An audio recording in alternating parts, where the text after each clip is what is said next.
The engines on the island of Sodor were feeling very excited. The Flying Scotsman, who was very famous, was coming to Sodor to visit.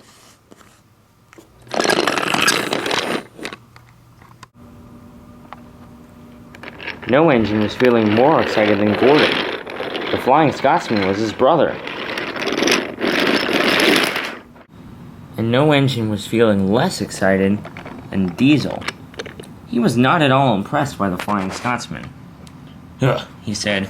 "What makes him so famous, anyways?" "Well," said Paxton, "he is one of the fastest engines in the world." "Yeah," said Norman. "He can go like 1,000,000 miles an hour." "Not that fast," said Paxton, "but still really fast." "Pah," said Diesel. "I can go really fast, too.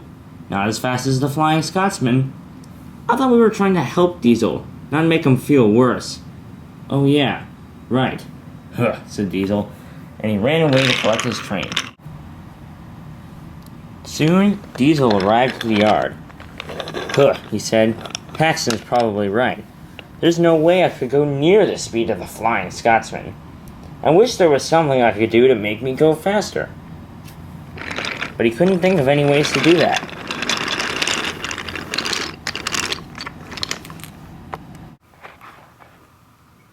Soon, Diesel arrived at his destination.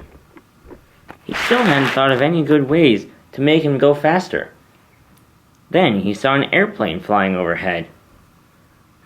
He thought, "Airplanes can fly really fast.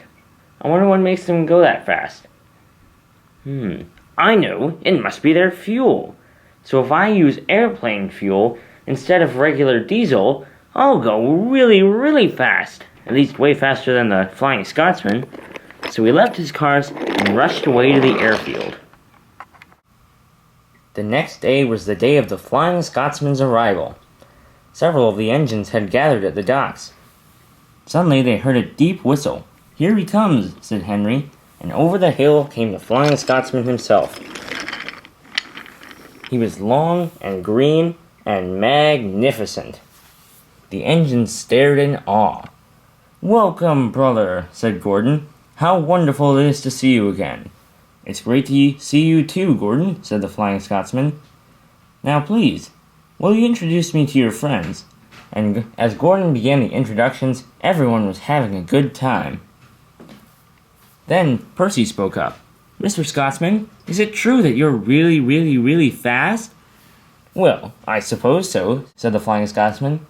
"Not as fast as me, I bet," came a voice. And zooming around the corner came Diesel. "Diesel," said Henry, "what are you doing here?" "I've come to show the Flying Scotsman who's the fastest engine on Sodor." "Huh," said Gordon. "Unless the Flying Scotsman's here, the fastest engine on Sodor is me, not you." "Oh yeah?" said Diesel. "Well, how about the Flying Scotsman and I just have a little bit of a race then? Just to really see who's the fastest." "It would be my pleasure," said Flying Scotsman. "And, you are?" "I'm Diesel," said Diesel. "Diesel," said the Flying Scotsman. "Huh, I guess that makes sense, seeing as you're a diesel and all. But whoever named you wasn't being very creative, were they?" And the other engines all laughed. "Come, are we gonna race or not?" said Diesel. "Fine, fine," said the Flying Scotsman. So he and Diesel lined up together. "I'll signal to start," said James. 3, 2, 1, go! And the two shot off. Flying Scottsman was incredibly fast, and he set off at top speed. But he was surprised to see that Diesel was going even faster. "Wow," said the Flying Scotsman. "This Diesel really is one of the fastest engines I've ever seen." Diesel was quite enjoying himself. He was going far faster than he ever had before. The Flying Scotsman, meanwhile, puffed along behind Diesel. Then there was trouble. Up by the scrapyard, Scruff was unloading some scrap. Suddenly, Diesel came racing around the bend and smashed full-on into the cars, and came off the track. "Ah!" he moaned, and fuel started leaking from his tank. The Flying Scotsman had seen everything. "Hold on, Diesel," he said. "I'll go get help." And he raced away. It wasn't long before the Flying Scotsman returned with Sir Topham's hat. He stepped out of the Flying Scotsman's cab and walked over to Diesel. "I'm sorry this had to happen, Diesel," he said, "but you really shouldn't have been going that fast." "I know, sir," said Diesel. "No, I mean, you really shouldn't have been going that fast. I noticed that the fuel you're leaking is not ordinary diesel fuel. What kind of fuel is it?" Diesel sighed. "It's airplane fuel, sir. I wanted to be able to go faster than the Flying Scotsman." "Well," said Sir Topham Hatt, "it looks as though you wanted to teach him a thing or two, and you certainly did that. You taught him how silly it is to not watch where you're going." "Yes, sir," said Diesel. "Donald will arrive soon with the breakdown train. Then he will take you to the Sodor Diesel Works. While you're being repaired there, I want you to think about what it means to be a really useful diesel." "Yes, sir," said Diesel. Just then, Donald came up with the breakdown train. "Are you ready to load this diesel onto the truck?" said Sir Topham Hatt. "Aye, sir," said Donald. "Then let's get busy." Soon, Diesel was loaded up onto the flatbed. Donald left the crane behind so the workmen could continue to clean up the mess.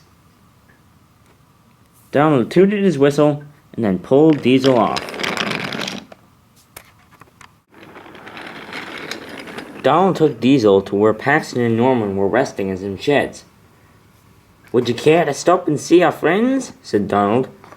"No," said Diesel, but Donald had stopped anyways. "Hey, look," said Paxton. "There's Diesel. You know what I heard about him?" "No, what?" said Norman. "I heard that he tried to race the Flying Scotsman, but he lost so badly that he went and crashed himself into some freight cars." "Really?" said Norman. "Our Diesel would do such a thing like that?" Diesel grunted, and then Donald pulled him away.